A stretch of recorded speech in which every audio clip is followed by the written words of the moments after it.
Good morning, and welcome to the Planning Hearing Officer's hearing for February 11th, 2015. My name is Laura Stotler, and I'll be today's hearing officer. We have two cases. They're on one address, and the relevant exhibits are posted on the panels located directly behind me. Since both of these cases are related to the same property, we're only going to hold one hearing. So when you're providing testimony, make sure you address both cases when you speak. The agenda, staff reports, and recommendations for each of today's cases can be found on the city's website. We also have a copy on the table that's right by the front door. A copy of the hearing procedures are also available on the counter, and there's agendas there also. Under the provisions of Title 30, Chapter 30.42 of the Glendale Municipal Code, a conditional use permit shall be granted if four required findings are present. For applications involving the sale, serving, or consumption of alcoholic beverages, there are an additional 5 criteria that are also considered in making the 4 required findings for the CUP. The other case we have on is a parking exception permit. A discussion of the findings for the CUP and a parking exception permit are included in the staff report. If the evidence presented in the application and at the hearing meets the criteria, then the planning hearing officer can either approve or impose conditions for approval on the case in question. If the findings of fact are not evident, then the request will be denied. Notification of this hearing was accomplished by the use of public notices, which were mailed to property owners and occupants located within 500 feet of the subject property. There is a sign physically posted on the site in question, and also an advertisement placed in the local newspaper and on the city's website. The hearing will proceed as follows. First, I'll read a description of the requested entitlements. The case planner will then make a brief overview of the case, give an analysis, and make a recommendation. The applicant will be asked to come forward, stating both name and address, and will be asked to present the case within a 15-minute time limit. Others in support of or in opposition of the application and any interested parties who have submitted a request form will also be asked to come forward to speak, stating both name and address within a 3-minute time limit. Lastly, the applicant will be given an opportunity to make closing comments, if desired, in response to any of the testimony given by the preceding speakers, and they will have 5 minutes in which to provide that response. The hearing will then be closed and the case will be taken under submission. After the hearing, a decision will be prepared in writing and will be in the form of a letter sent to the applicant and to all persons who have responded to the public notice, who have either spoken at this hearing or who have submitted a written comment and who have also provided their name and mailing address. The date of the decision will be the date appearing on the letter. However, if a decision is made at this hearing, the decision date will be today's date and a 15-day appeal period. These will be calendar days, would start today. Under the appeal provisions of Title 30, Chapter 30.62 of the Glendale Municipal Code, the decision may be appealed to the Planning Commission within 15 days of the date of the decision. So that would be the date of the letter. Anyone wishing to appeal may obtain forms and brochures on the procedures from the Permit Services Center located in room 101 of this building. If you wish to speak, please write your name and address on one of the green speaker's request forms, which have been provided by the front door, and please submit it to our planning assistant. I would also like to inform everyone that the official proceedings of the hearing are being recorded as part of the public record. So for the first case, we have location 906 Western Avenue Brew Yard Beer Company.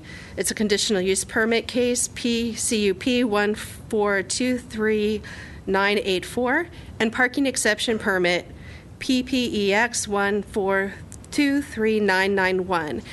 The applicant is Kirk Nishikawa, and the case planner is Kristen Asp.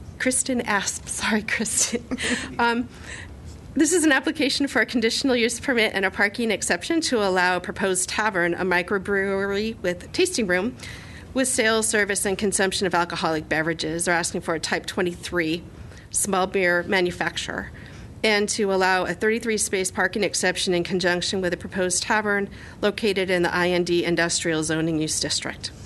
And with that, I would like to ask the case planner to provide an overview. Thank you. Good morning, everyone.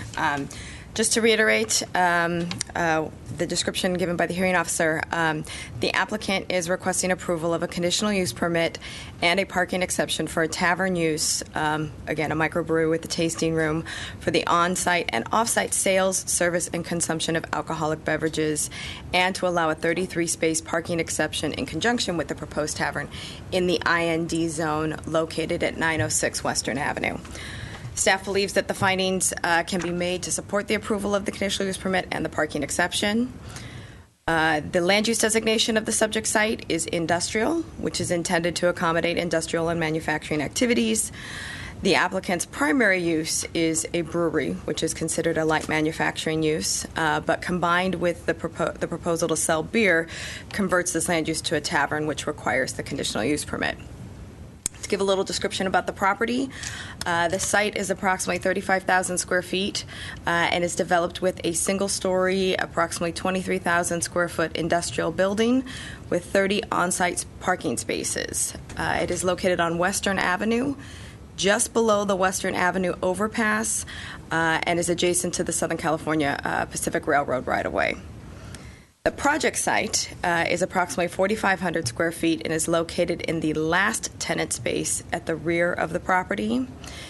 The existing building has four occupants, the proposed brewery, a 12,200 square foot wholesale or a pharmacy use, a 2,000 square foot warehouse use, and an approximately 4,500 square foot contractor's office.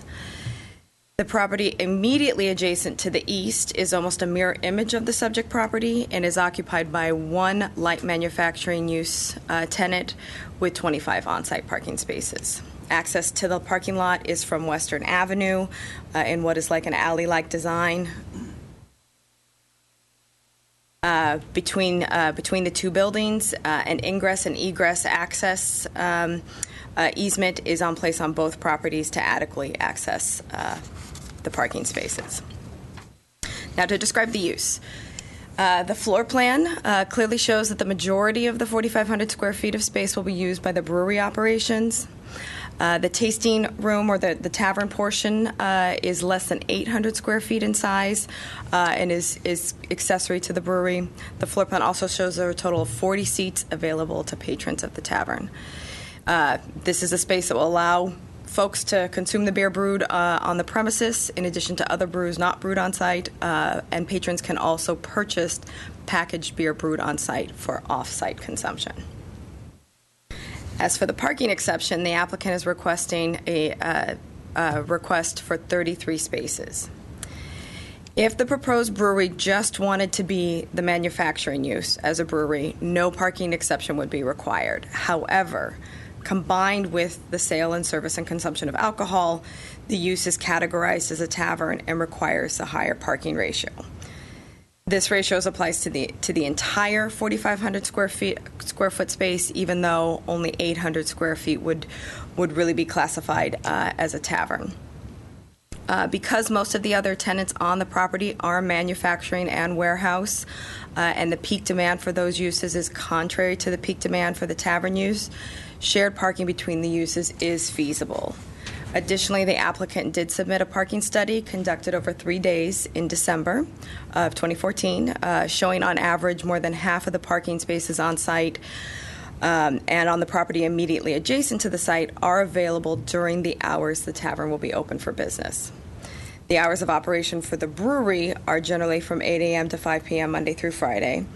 But the tasting room, or the tavern, is proposed from 4 p.m. to 11 p.m. Monday through Friday and 1 p.m. to 11 p.m. Saturdays and Sundays. Most of the other building tenants operate until about 4:30 during the week, and again, therefore making the sharing of parking on-site feasible. The subject site is located within the San Fernando Road Corridor redevelopment project area. Goals of the area include elimination and prevention of blight, the provisions for increased revenues to the city, and the promotion of private sector investment. The tavern will maintain the industrial nature of the site. The site is located in the industrial land use designation, which is restrictive in terms of uses allowed similar to neighborhood centers, but at a larger market scale. The proposed tavern will draw patrons from within the larger neighborhood as well as from the entire city and region. The applicant's request for a tavern in the industrial zone is not anticipated to be detrimental to the public health or safety, the general welfare, or the environment with implementation of the suggested conditions. The tavern with limited nature and scope within the proposed brewery is located in an existing industrial park with hours of operation opposite of the majority of the surrounding uses. It is not anticipated to create any negative impacts on nearby uses nor impede development of the surrounding properties. The property cannot reasonably accommodate any additional parking spaces due to the physical space limitations on the site. No public facilities are located near the subject site. The changes to this No changes to the site are proposed as a result of the CUP or the parking exception application. Adequate public and private facilities are provided for the use and surrounding area. The ancillary use of serving alcohol at the brewery is not anticipated to require any new public services.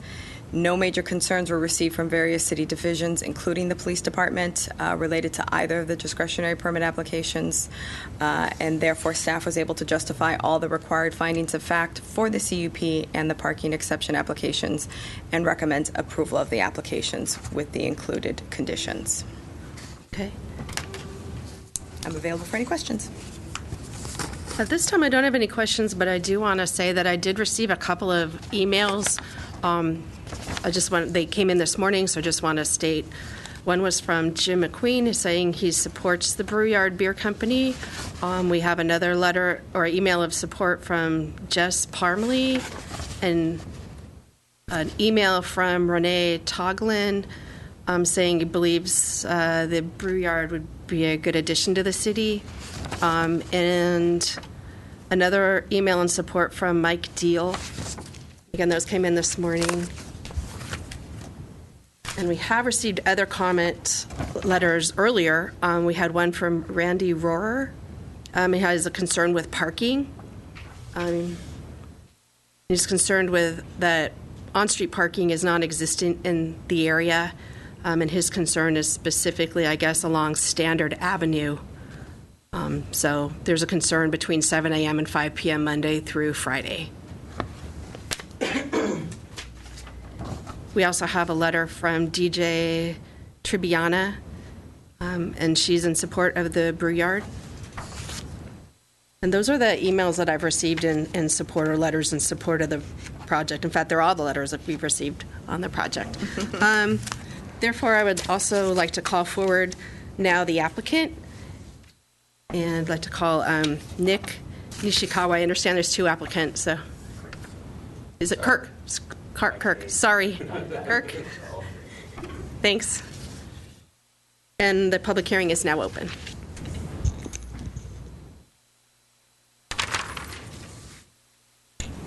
First off, I just want to, thank the City of Glendale. We really appreciate helping us with the CUP and the parking exception. All of you have been extremely cordial and very helpful, and it's just nice to know that the city has been doing whatever they can just to guide us through this process.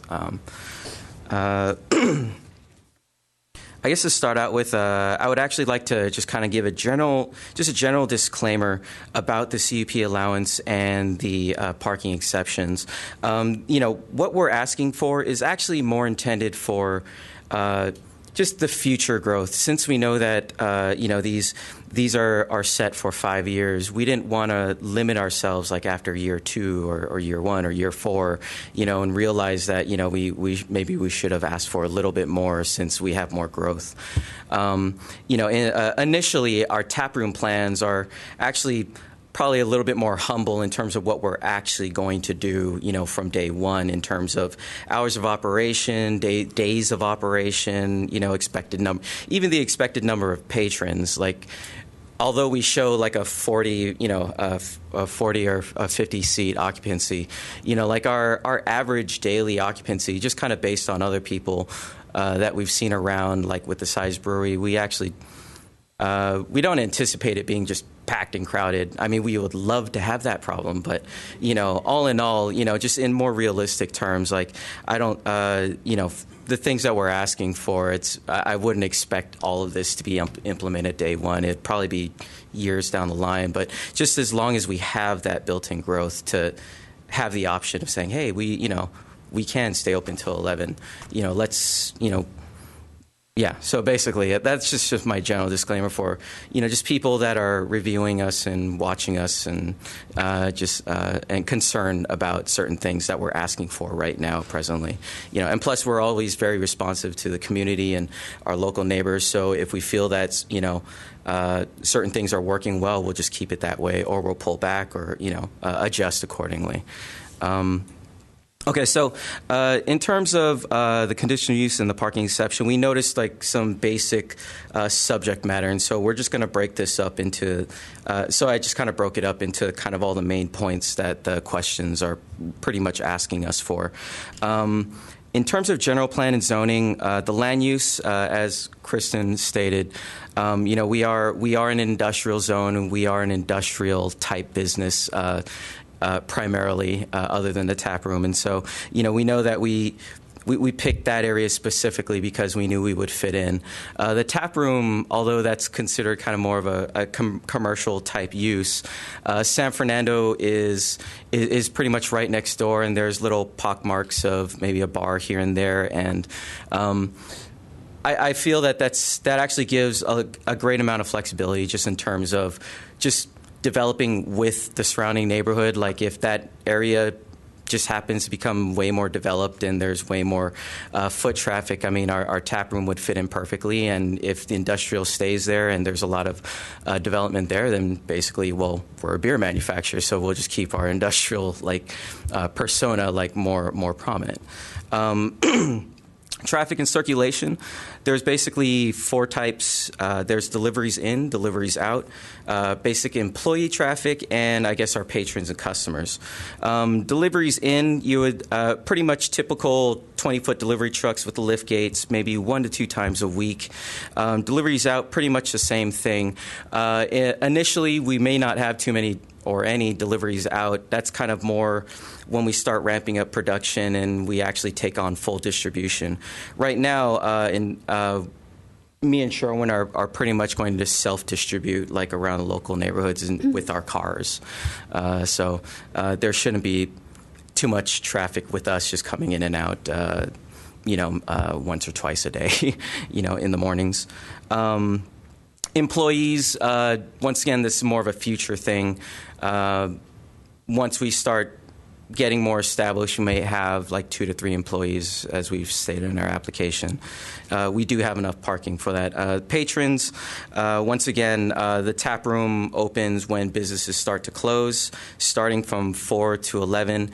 Quite honest, actually, just to address one of the concerns, actually, me and Sherwin, we initially had 5 o'clock, but actually speaking with a lot of people that were in the surrounding neighborhood, some of them actually finish at 4, and they're like, oh, we'd love to go after work. So we thought, well, maybe for the surrounding kind of just walkable distance employees, if we asked for 4 o'clock, we weren't really expecting people to drive here, but just the people from around the neighborhood to kind of start funneling in. So, once again, we're flexible. We're not going to be super hard on the 4 o'clock, but we were actually doing that in consideration for people that work in the neighborhood. Not necessarily to draw in more drivers.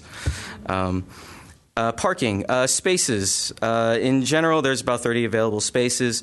One thing I don't know if it was officially mentioned in the application, just because it wasn't like written. But our next door neighbor from across the alley is actually was generous enough to give us a tentative trial period of letting us borrow their parking after they close.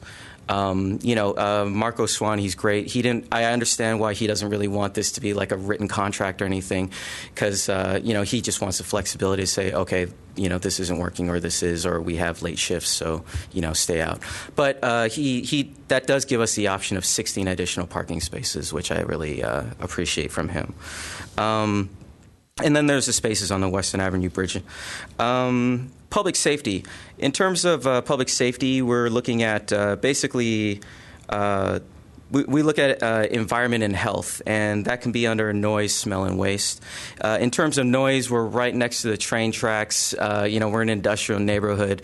All of our equipment, just kind of normal equipment, there's nothing we're doing other than boiling and cleaning, so we don't have any really loud machinery making a ruckus or anything. For the tap room hours, you can also say that there's definitely going to be noise and music, but we can easily, per the recommendation, just keep it inside the brewery, just so it doesn't spill out. What's nice is that we still have a good block and a half before residential, and it's buffered by the San Fernando Road. So there's a lot of extra noise layers before we actually penetrate them with our noise.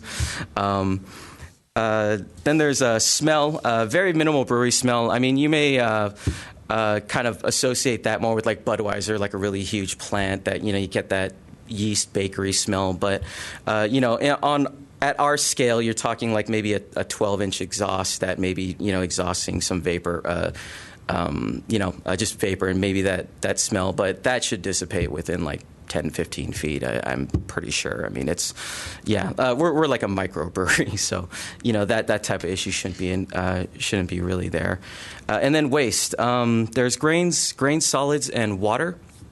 In terms of our waste, our majority waste, we're actually kind of very proud of this one in terms of our grains and solids.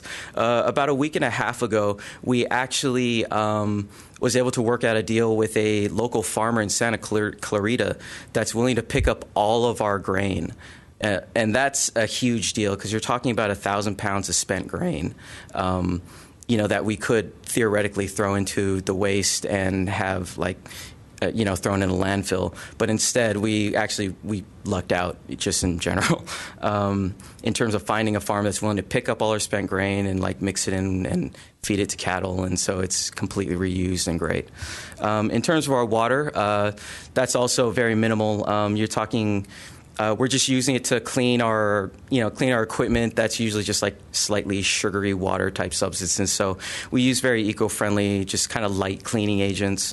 At the worst, the water may be a little bit unbalanced pH-wise that we can easily balance out by collecting, balancing, and then dumping. But even with dumping, we actually have several plans to reuse a lot of our cleaning water, since a lot of the cleaning cycles are actually already clean. You're kind of just doubling up, and so reusing water for other minor cleaning things, or even like flushing toilets. We want to really stay as eco-friendly and green as possible. And lastly, in terms of public safety, another big one is like security safety / the crime issues. I broke this up into regular days and event days.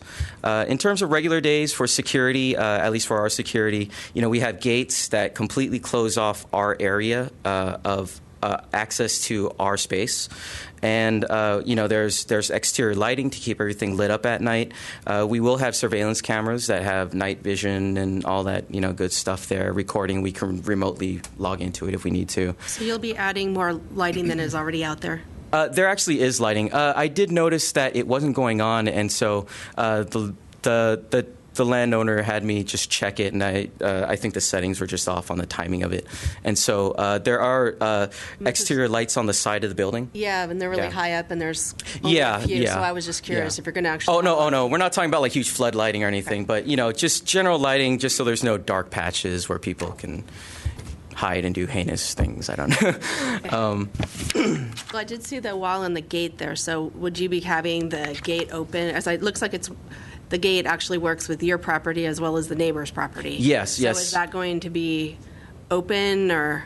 Well, that gate will be open. Well, obviously for a tap room, that will be open. It's kind of like last man out type of issue, where the gate is actually held together by two locks. One is their lock, one is our lock. So whoever the last business is to close, they close the gate behind them. And then in terms of just general security, this kind of actually is also public safety in terms of just the two main issues. Our hours of operation are actually highly conducive to just kind of a safe drinking environment. Just the fact that we we're asking for 11, but we're actually kind of looking more around 10:30 for the time being. We'll probably stop drinks at 10. Yeah, just the earlier time frame, like people tend to not really plan on getting rowdy by 10. It's usually, after hours when things really start to happen in terms of police reports and crime. We also take in responsible beverage service training courses, both me and Sherwin, that trained us on drink limits, how to identify and prevent, just over drinking, making sure we provide plenty of water, which we'll have, just a free tap right there. Providing taxi services, stopping serving beer, 30 minutes before so people can kind of level out. And then, also just the overall demographic of craft beer. We're not really we're not a tavern. Craft beer is very similar to like a winery. We're tasting rooms. People go there more to appreciate the beer, and, they're not going there just to get drunk. The crowd is usually an older crowd, or they're usually not the young drinkers looking to go to the chicest club. They're actually kind of just more beer aficionados. And so the crowds tend to be much more cordial, much more calm, much more considerate. If you go to any craft brewery, you'll see this. And also because there is a family element per our alcohol license, minors are allowed on site, and so oftentimes you'll see families and things of that nature there. Like Golden Road, you'll see a play area.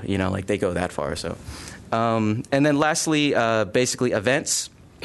There's actually not much different other than the opposed to the regular day. Other than security, there are 3 other additional things we would probably do. Ticket-based events, usually that helps mitigate the crowds, because you say, well, you need to purchase a ticket. We can sell a finite amount of tickets, so there's never like an influx of people just trying to get in. Hired security services, that's always a must whenever you go to any craft brewery event. And so we're definitely not going to stray from that. They're great at crowd control. They're great at just general security and just making sure everything goes smoothly. And then lastly would just be additional fencing, just for fencing off just areas like, just having a single access point, exit point. And then these events, you're usually talking, we're kind of thinking, if you have a crowd over 50 people, that's usually when we will start considering all these factors in terms of, when it's necessary to implement them. And on our regular day, we're kind of looking at basically just like our tap room limitations, like under 50 people. This is basically how we would handle things. Other than that, once again, I'll be right here. So if you have any other extra questions, or if I brought up any questions by talking too much, I am concerned with the deliveries, because you do have neighbors. And yes. What time do you think I know there's only a couple during the week, but what time do you think they would be in? Are these all day? I apologize. No. Or how does that work? Yeah, I totally left that out. Yes, normally deliveries will always be in the morning. Although our tap room hours are kind of in question now, our normal kind of brewery manufacturing work time is, the typical, like 8 to 5 type of, work schedule.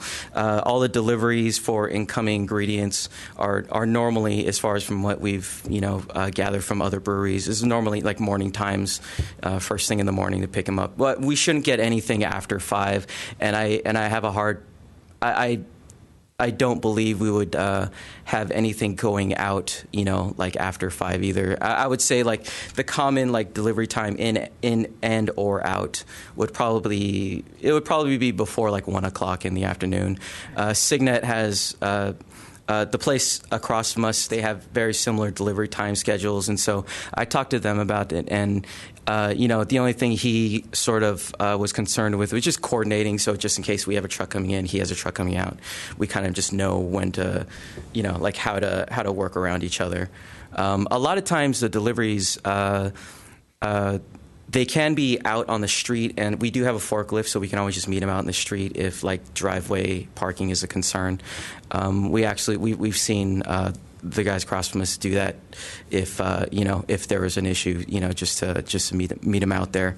So And that would be the same with a farmer that's picking up the spent grain, that trip? Would that Yes. be Well, actually, in that, we haven't worked that out. So whatever you impose, we can pretty much say, we need this picked up by, X time, just, per, city request, just so there's no issues with, I think we're flexible on that in terms of kind of setting times. Okay. Yeah. And I see it looks like you have an outdoor chiller. Is that what that in the corner? It looks like you've got some outdoor Yes, equipment. it's a glycol chiller, just a condenser. It's what keeps the fermenters cool. Okay. Yeah, that should be the only piece of equipment, and then there's trash enclosures next to it. Okay. Yeah, I noticed the trash enclosures that are out there now. Looks like you. Yeah. Okay. Yeah. Yeah, the only concern I have is that you will be bringing in, if you're going to be bringing in extra people, obviously you're producing things, you could turn off the timer Vista. I just want to make sure that you don't have an issue that as a responsible just owner like that if you people need to trash? have additional pickups that you schedule them. So depending on what you need, I just want to make sure that you're aware that. Well, luckily, I think because we actually addressed our spent grain issue, our trash can should be, we should definitely be able to accommodate whatever trash we may create. Since we don't have food, we won't have any major throwaway, like waste items in that sense. Are you going to have any food, snacks or nuts? Or? Yeah, I mean, in terms of okay. like kind of like hand Okay. like salty, just free like nuts type of thing. Okay, but no, you're not cooking anything or. No, we don't have a microwave. kitchen. Like we're all about beer. Okay. Yeah. All right, and then all the cups, I'm assuming, is everything throwaway, or do you have a kitchen that you're going to be creating? I'm not sure. How's that going to run? Well, we have a 3-compartment sink. Basically, we have glasses, like actual glasses. So it's basically just washing those and, just recirculating those in terms of people's usage. In terms of overall waste, other than our grains, it may just be, I can only really think of smaller miscellaneous knickknacks, packaging and things of that sort for now. Okay. I mean, other than that, we will have our own trash can. Right now there's only 2, but a third one will be ours that we will request. And so, because one of them is our neighbors, the other one is the main buildings, and then we will have an extra. So we'll have one all to ourselves, which will be nice.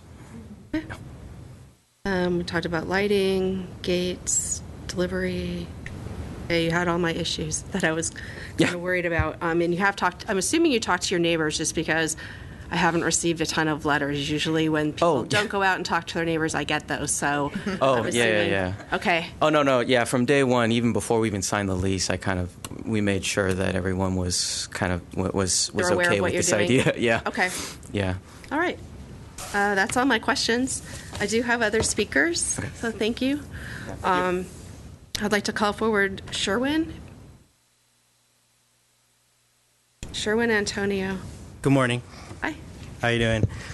Like Kirk had stated, we appreciate the City of Glendale for considering and reviewing our conditional use permit application. I mean, the craft beer industry has grown tremendously in popularity in the last 5 years. Craft beer, it's all about innovation, interpreting classic styles with a unique twist, and developing new styles that have no precedents. And we, Brie Beer Company, are really looking forward to being Glendale's first microbrewery. Even as a small brewery, we have the responsibility to reduce our carbon footprint as much as possible by offering our spent grains to local farmers, as Kirk stated, by recycling our brewing water to reduce water usage, and using natural carbon dioxide from fermentation to carbonate the final product, and also using environmentally friendly products throughout the brewery. We will also be involved with the community through philanthropy, donations, volunteer work, sponsorship of special events.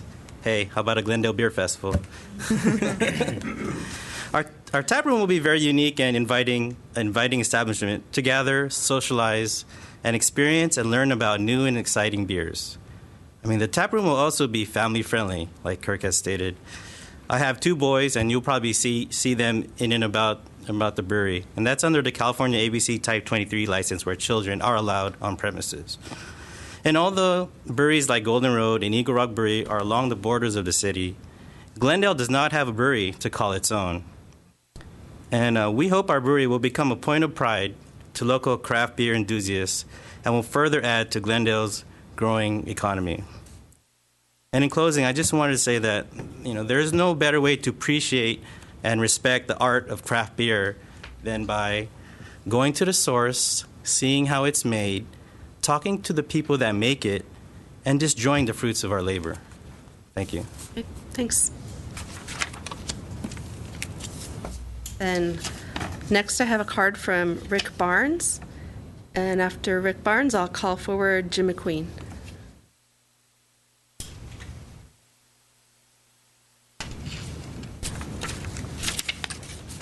Good morning, Rick Barnes.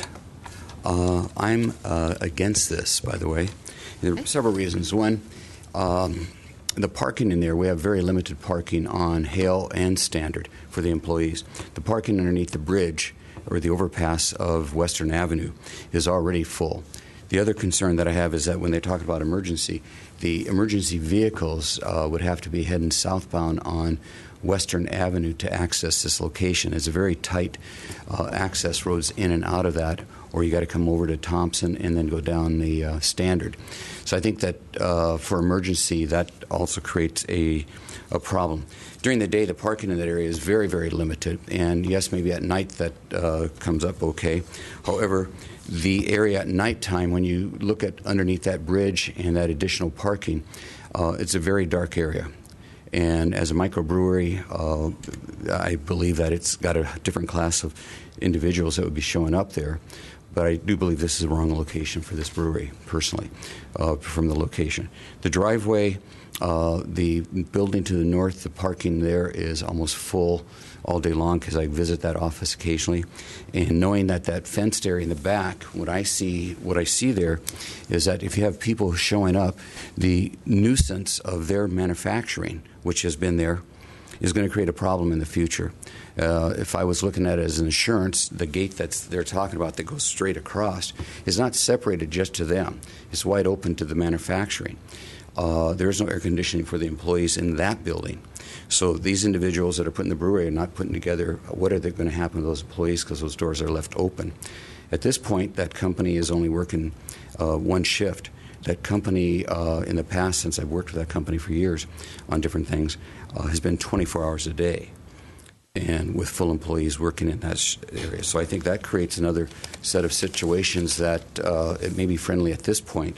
But if you take a look at Golden Road and see how they have impacted that community with the overreach of parking, we're going to see the same thing there. So it may be in Los Angeles, but this is the microbrewery is a formidable neighborhood asset. However, it's at the back of the buildings. If it was in the front, I'd say it's easier to see it and work on it.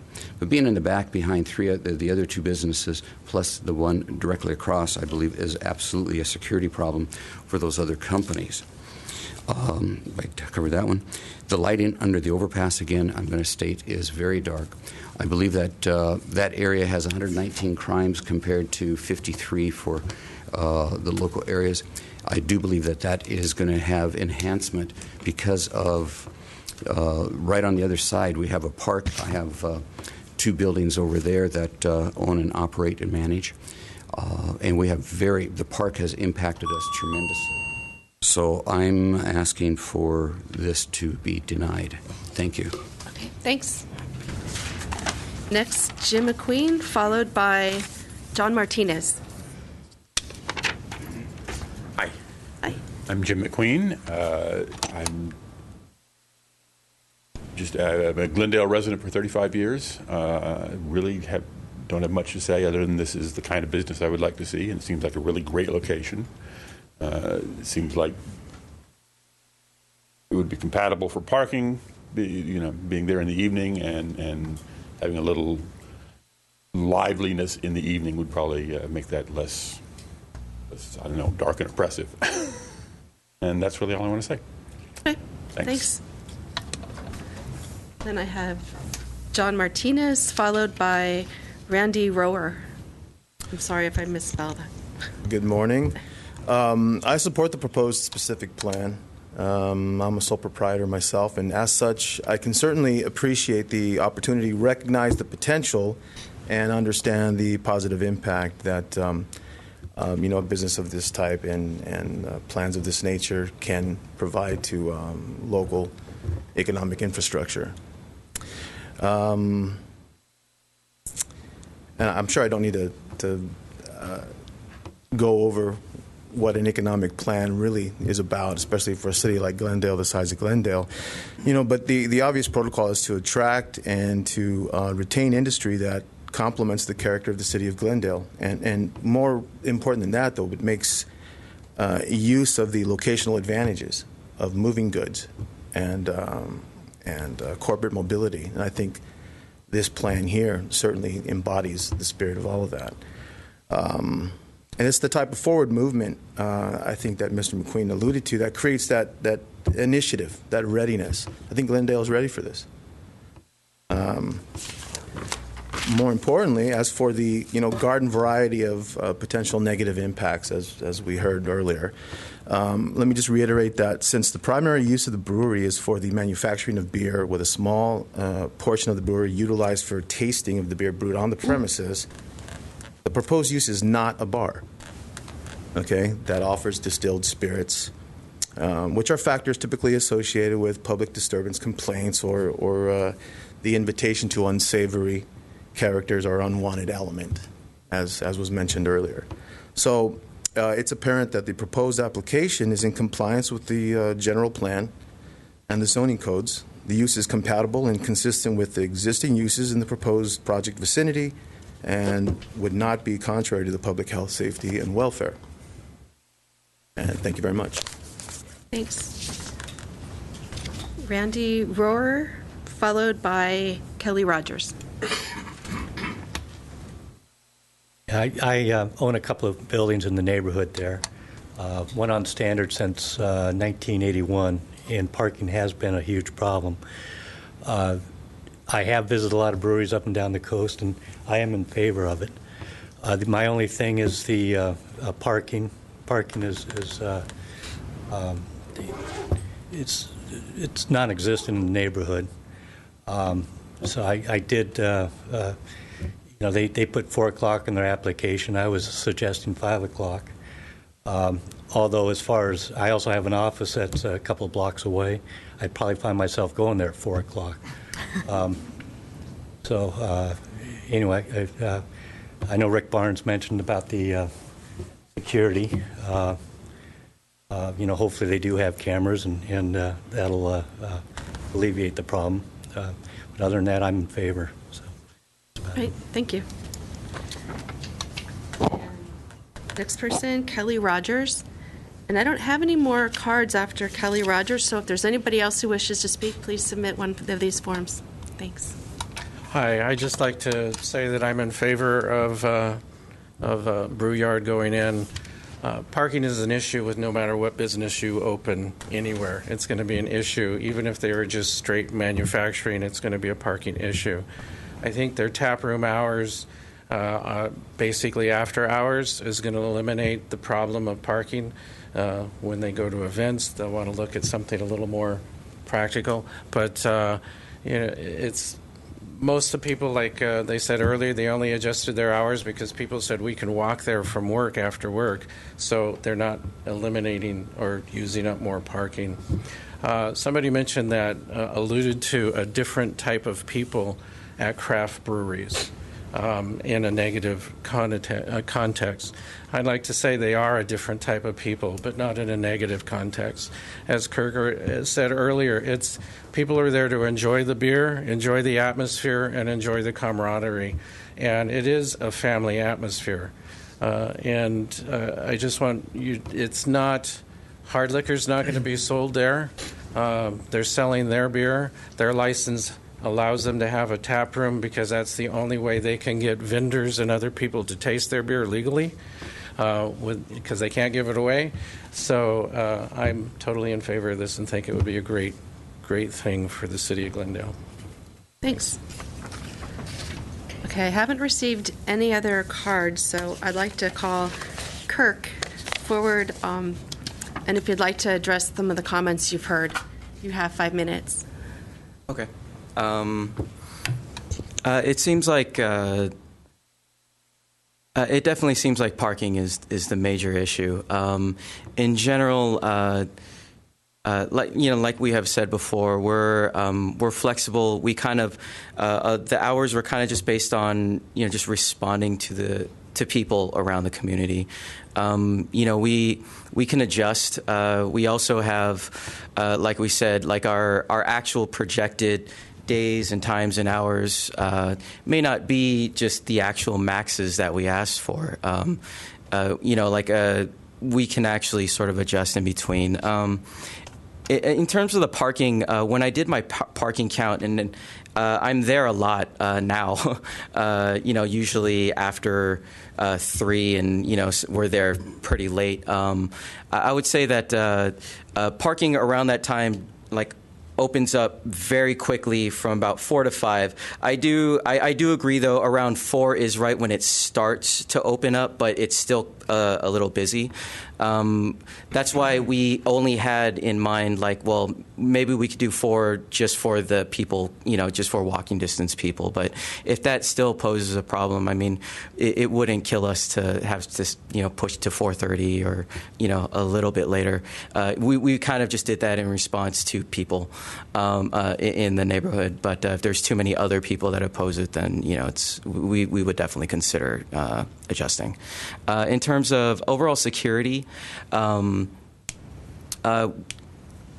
this is somewhat, I wouldn't say it's like it is like somewhat of a stipulation, but, that area under the bridge, because it is vacant and it is a little bit dark, it kind of just adds to a worse atmosphere. But I think, like Kelly might have mentioned, is that I think if that area just becomes more populated with cars, it'll kind of keep away, bad elements, because they realize that there's activity going on.